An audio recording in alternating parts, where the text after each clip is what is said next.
So hello everyone, my name is Pauline Saglio. I'm an interaction designer based in Lausanne, in Switzerland. And add to this, I am also a teacher at ECAL, University of Art and Design in Lausanne. Most recently, I became head of bachelor media and interaction design there. So a big part of my practice is also about working with students, which is always very enjoyable. But getting back to my personal work, this is precisely during my studies at ECAL that I had the opportunity to meet my friend and colleague, Mathieu Rivier, who is also an interaction designer and with whom I have been collaborating on many projects since we graduated. So, what is the profession of media and interaction designer about? It includes many fields: web design, motion design, application for laptops, for devices, installation, interactive installation, and so on and so forth. So, a lot to deal with digital field, with terms that often sounds complicated. But for us, it is above all a multidisciplinary profession that allows us to combine different interesting fields thanks to programmation. So, how do we work? When you think of media, interaction, digital, you might think of computers, touchscreen, smartphones. And while people often think that everything related with new technology is something cold that keeps us apart from everything that is manual, I will try to show you through our work that it is sometimes quite the opposite.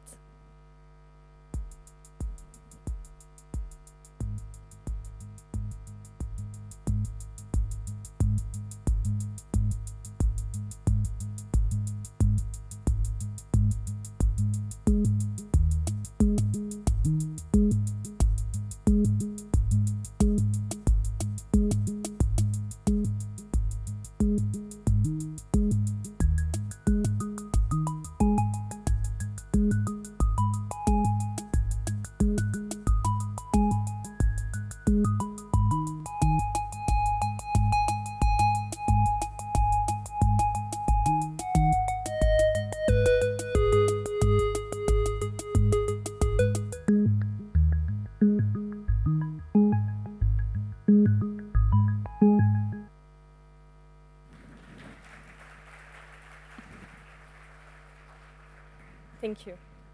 So, why do we have this approach? It is precisely in order to change the vision that some people have of digital fields that we like to work by proposing very accessible projects. Because here is the starting point. There is obviously a gap between people and new technologies, because these are two separate things. And this gap can be precisely filled by interaction. So, why do you design interaction? But to help you understand why, we work by trying to find a new way of filling this gap between people and new technologies. I'm going to talk to you more about an interesting phenomena I have been observing and that I called the remote syndrome. Remote syndrome illustrates how the immateriality of the interaction with new technologies can be confusing for people. And here, I will not start talking about the complexity of the interface. I'm going to talk to you more about the complexity of the whole experience and what this simple remote evokes to many people, starting with a little anecdote. So when I was a kid, there used to be two remotes at home. One you could use and one you could not use. Even if they looked absolutely the same, if you touched the second one on the wrong button, here is basically what happened. No need to say that when we got to this point, we were absolutely trapped and we had to reboot the entire TV. But the interesting part of this anecdote is how people are always trying to report the immateriality of the experience to another materiality. For example, this happens to me many times, even at work still today. When a TV is not working properly, the one who is holding the remote or the last person to have even just touched it will be blamed for the problem.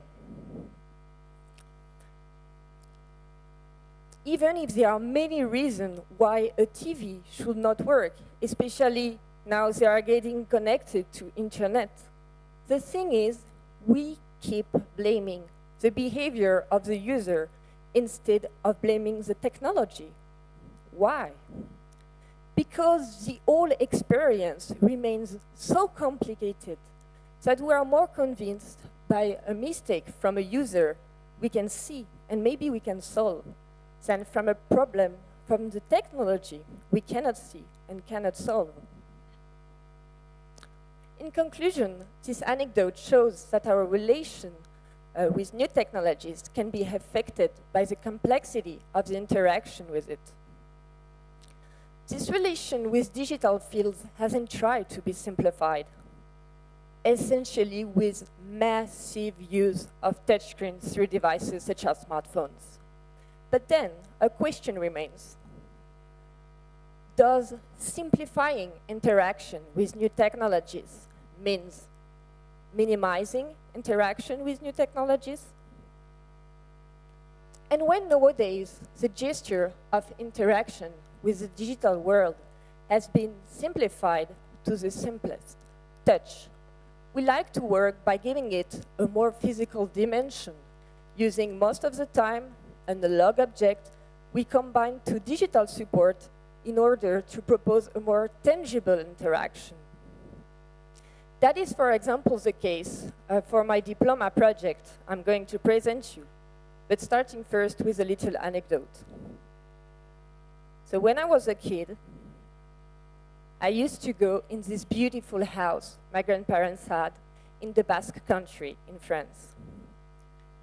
And I still remember that big and beautiful clock in the living room, and especially my grandfather, who had the heavy task of rewinding it every weekend.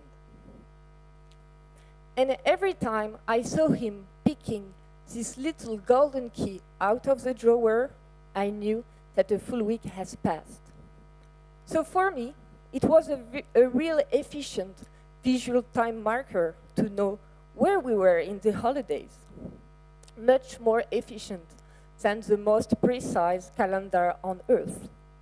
The more I would have seen my grandfather rewinding the clock, the more I would be close to the end of holidays. Maybe some of you have also this in mind, a member of your family doing the same, having the burden of rewinding the clock. Yes, because indeed, it was a burden. With this project, I wanted to transform what was once seen as a task into a more ludic activity using codes from the field of childhood and toy mechanism. Rewind is then a collection of 3 interactive clocks that has been designed to revive a physical link with the reading of time that has really become pervasive and unconscious since digital revolution. Indeed, today, time is everywhere. On our phones, on our computer, on our TV, on every screen and every digital support you can see. It has become accessory, and we are consulting it as a simple gadget. How many times do I look frantically on the time on my smartphone? Or do I look on the top right corner of my computer while working? Without realizing or even remembering what time it is. Here, on the contrary, you really have to interact with the clock to display the time, and every time the visuals are linked to what the mechanism evokes. With this project, I wanted to give back the time, the precious and intimate relationship it deserves.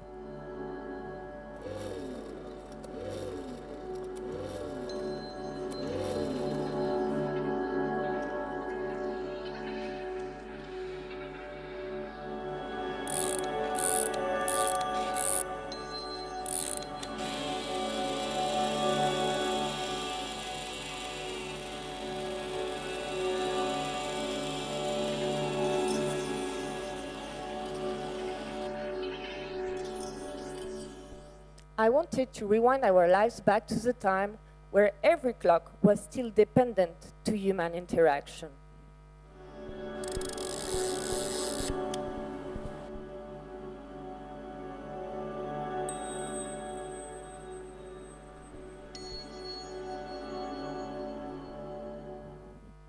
So as you can see,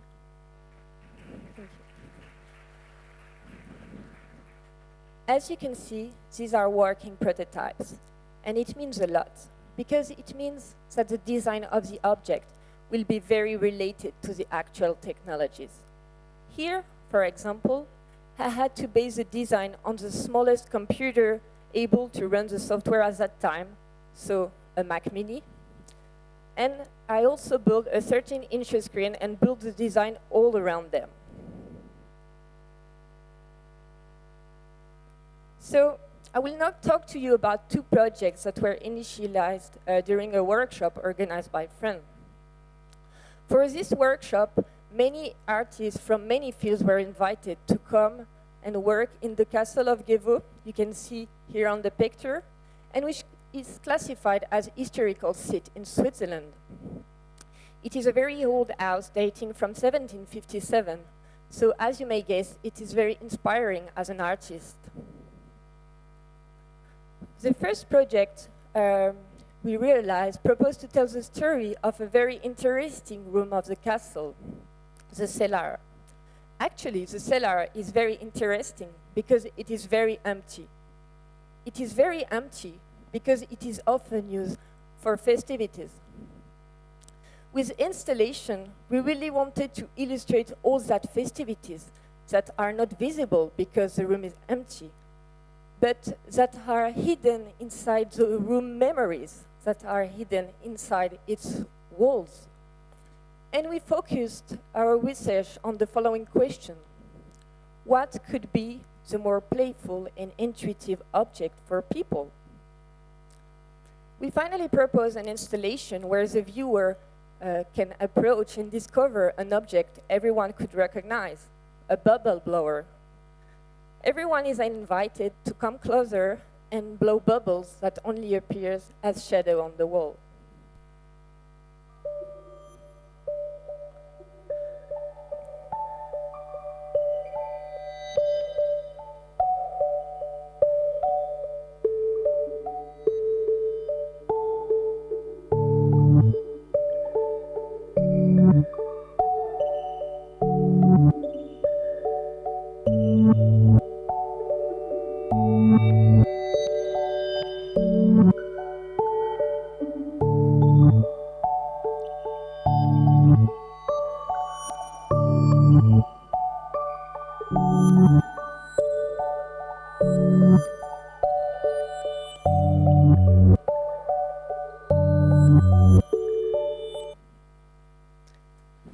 Okay. So the second project wants to talk about the most beautiful place of the castle, the small living room. Actually, this piece is very beautiful because it is full of antique furniture, a very beautiful old wallpaper painted by hand, antique paintings, and a very beautiful antique piano. Unfortunately, as it is a very old house, and because of big variation of temperature between summer and winter, this piano can't be tuned. So, as you will hear, it sounds very bad. And it was quite sad because then the piano was only in the room as a decorative furniture, and no one no longer interact with it. So we wanted to give a second life to this piano, to help him illuminate the room again. And you will see that we took that very literally. We connected many keys of the piano to lights and mappings. And the funny thing is that this installation encouraged then even the most inexperienced to come and play a little tune.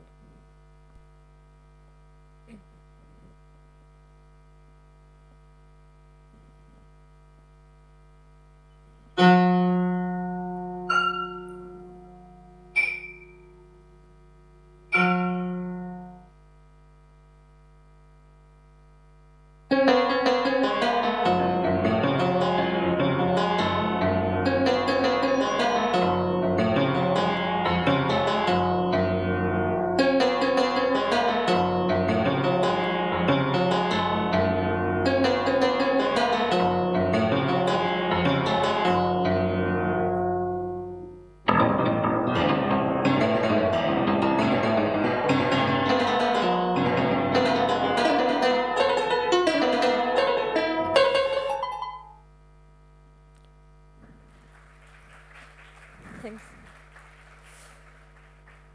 So, another project that is mostly based on the sound was realized for an exhibition organized at ECAL, and that is called Heart of Glass. For this exhibition, many results from many workshops around the theme of glass were exposed. And the topic of one of the workshops interested us particularly. The topic was invent a gesture or a tool that will change an object from the factory of glass into another. So we focused our research on the proposition of designer Stéphane Almaivozar, who changed the design of a beaker into a money box by simply pinching the top of the beaker with a tool he designed when the glass is still hot. So as you can see, it is a really beautiful object. But the most interesting aspect of this money box is the sound the coin makes by hitting the bottom of it because of the resonance of the glass. That is precisely the sound we wanted to valorize. We proposed then an installation where the sound of a coin would be reported to a wall of money boxes, around 100, thanks to little solenoids that were connected to a master computer. Lights also indicates which money box is making sound to help the user specialize it. This installation highlights then the simple gesture of putting a coin into a money box by amplifying and multiplying it. When the user is putting a coin into the money box, it is like if 100 other persons are putting coins into the money boxes on the wall. And the funny thing about this project is that people started thinking that the value of the coin has influence on the animation, while it was a complete random.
So the next installation was realized for USM, which is a Swiss furniture brand who wanted us to work around the theme of modularity.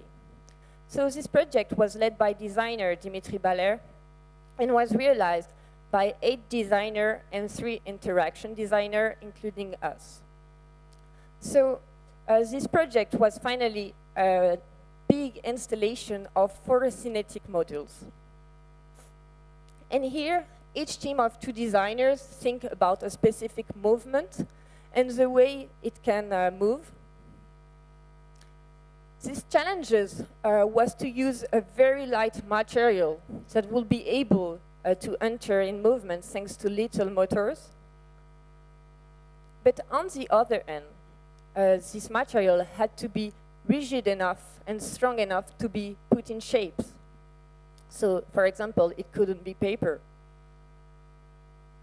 It has also to be strong enough to be sewed, like on this project for this giant pillow. And our role as interaction designer wasn't to think about how we can motorize all these ideas of movement and how we could connect them all together.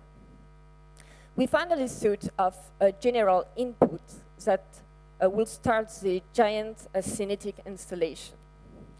From this input, like a giant chain reaction machine, the more you will blow on this little vein, the more you will activate the models and this movement.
Thank you.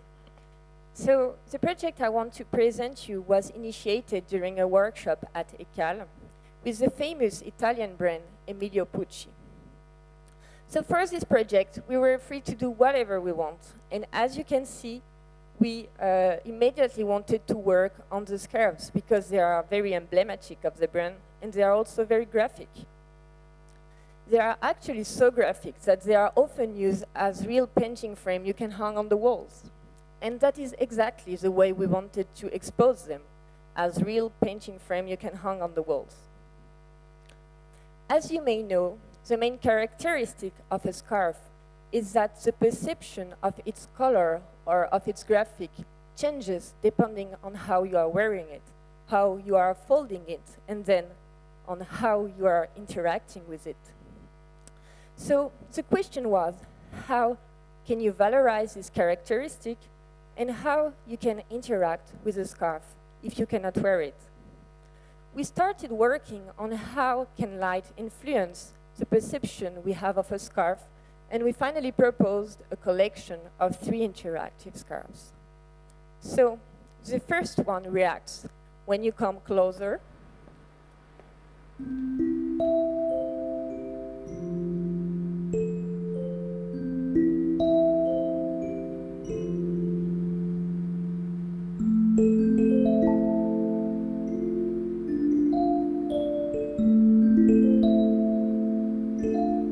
You could touch the second one.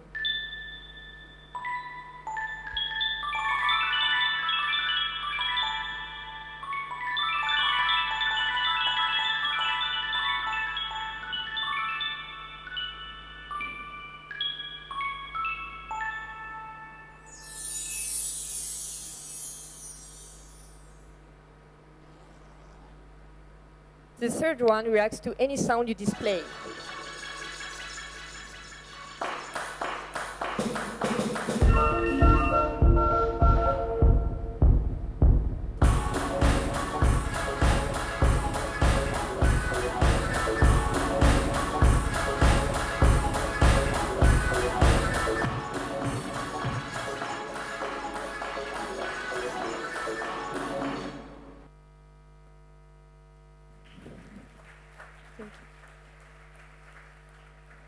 So the project I'm now going to talk to you about lasted for about 2 years in Hermès store all around the world. So for this project, we were contacted by Hermès, a French luxury brand, to develop a proposition around their women's shoes collection. For this project, we really focus on how you can interact with different types of shoes, high heels, boots, sneakers, and what they evoke, combining every time electronics to mechanism. Even if shoes are always considered as simple accessories, it is, however, one of the objects with which we interact the more. Knotting your shoelaces, pulling a tongue, walking out your soles. So many gestures we don't consider, but we repeat daily in a very monotonous way. With this project, on the contrary, we really wanted to put in value those gestures and even to celebrate them. We finally proposed an installation of 6 interactive modules that had to be very well thought. Indeed, they will have to travel all around the world without us, so without any software or hardware problem.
So for this project, we were again contacted by Hermès, but then to highlight the richness of Terre d'Hermès range, which is composed of 4 fragrances. And this project was a big challenge for both reasons. First one, the visual aspect.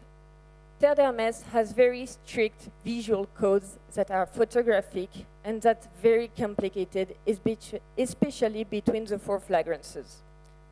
To resume, we could not make little flying ships like in the previous project. The other challenge of the installation was the constraint of space. The proposition had to fit on very small counters that were the only space available in store. So, for both reasons, and for like in every of our projects, this was a main technical challenge. It was very interesting because even if they were constrained, the project still had to offer the user a unique experience to valorize the product.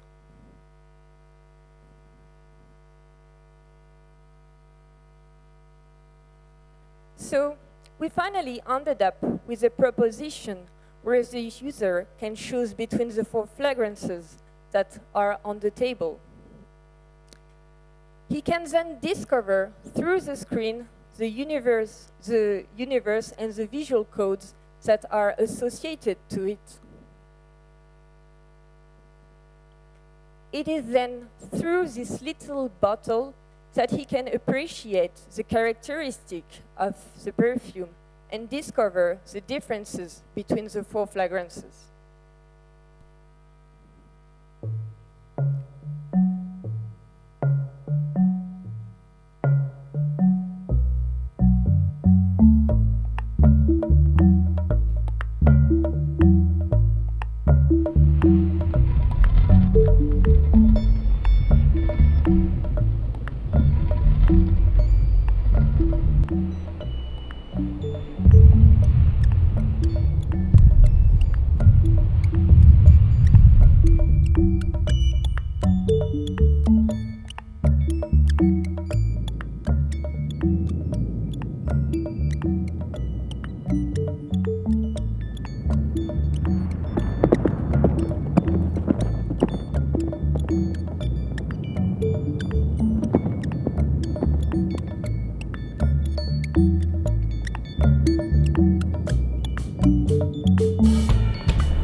So the last project I'm going to talk to you about is a project that was developed for Hermès Scarves collection.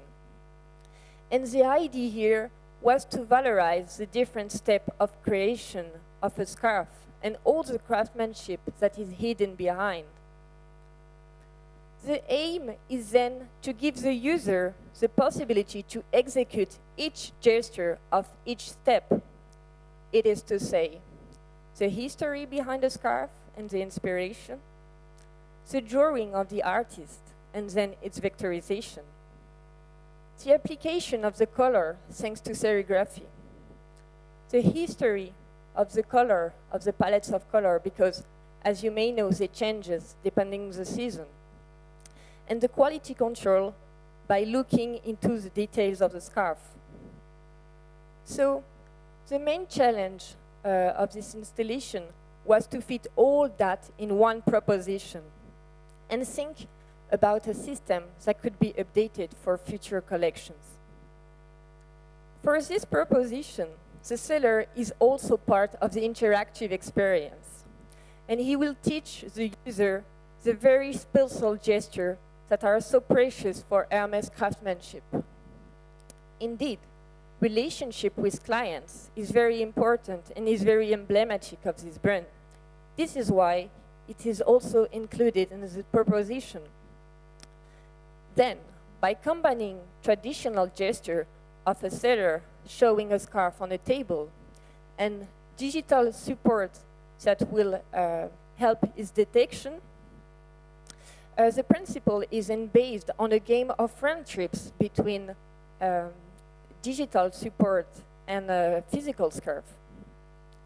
This mix of tradition and technology helps to present a variety of scarves in a more playful way and help the client to have a new look on this iconic product. The other main challenge here was also to build a very strong model that could combine all those different kind of detection. As you can see here, there is first a big work with Mathieu in Switzerland. The second step and the second big work is the implementation of this technical module into the final furniture that was produced in Paris. And the complicated thing is you have always surprises when you put all the pieces of a puzzle together. Fortunately, after some adjustment, the project is now finished. There is a module that is currently in France, in Japan, and soon in the United States. So, in case you haven't planned to visit one of those countries in the next few days, let me present you this project in video.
Thank you.